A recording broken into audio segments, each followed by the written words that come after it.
बिहार में इस वक्त एक बड़ा सियासी बवाल खड़ा हो गया है। उसका नाम है SIR और उसका काम है वोटर लिस्ट में सुधार करना।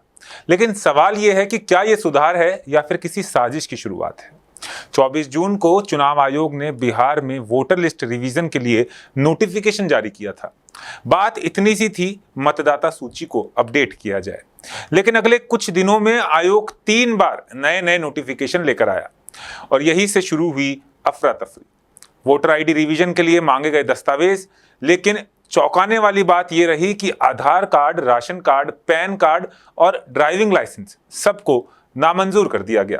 अब सवाल यह है कि जब गरीबों के पास इन्हीं कार्ड्स के अलावा और कुछ नहीं है तो फिर वो अपना मतदाता अधिकार कैसे साबित करेंगे।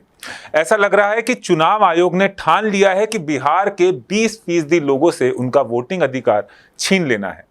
और ये 20% लोग कौन हैं? ये लोग हैं दलित, पिछड़े, अल्पसंख्यक और गरीब, वही वर्ग जिन्हें विपक्ष अपना परंपरागत वोट बैंक मानता है। तेजस्वी यादव से लेकर ममता बनर्जी तक इस मुद्दे पर आ गए हैं और एक सुर में इनका आरोप है कि ये वोटर लिस्ट रिवीजन नहीं है बल्कि बैकडोर से NRC थोपने की तैयारी है। चुनाव आयोग बीजेपी के इशारे पर चल रहा है।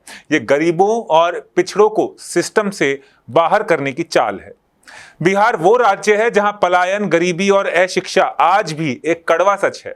यहां करोड़ों लोग ऐसे हैं जिनके पास जन्म प्रमाण पत्र या माता पिता के रिकॉर्ड ही नहीं है। तो फिर सवाल ये उठता है कि क्या वो इस देश के वोटर नहीं हैं? चुनाव आयोग कहता है कि ये एक रूटीन प्रक्रिया है, पारदर्शिता और निष्पक्षता के लिए। लेकिन बार बार बदलते नियम, सीमित समय और जमीनी हकीकतें इस दावे को कमजोर करती हैं। लोकतंत्र की पहली शर्त है कि हर नागरिक को मतदान का अधिकार है, पर अगर पहचान ही ना मानी जाए तो लोकतंत्र किसके लिए बचेगा?